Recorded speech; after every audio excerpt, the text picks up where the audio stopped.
அனைவருக்கும் வணக்கம். யாம் இருக்க பயமேன் என்பது முருகப்பெருமானின் அருள்வாக்கு.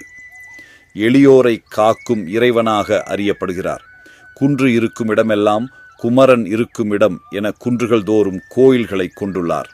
அத்தகைய முருகப்பெருமான் பிறப்பை பற்றி புராணங்கள் என்ன சொல்கிறது என்பதனை அறிந்து கொள்வோம் வாருங்கள்.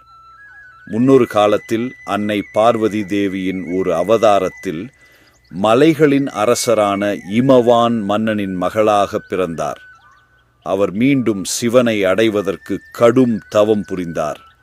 அவருடைய தவத்தினால் சிவபெருமான் பெரிதும் மகிழ்ச்சி அடைந்தார். ஆகவே பார்வதி தேவியை மணந்து அவருடன் அழைத்து சென்றார். அவர்கள் இருவரும் கந்தமாதான பர்வதத்தில் தங்கி சில நாட்கள் தங்களுடைய மணவாழ்வினை கழித்தார்கள்.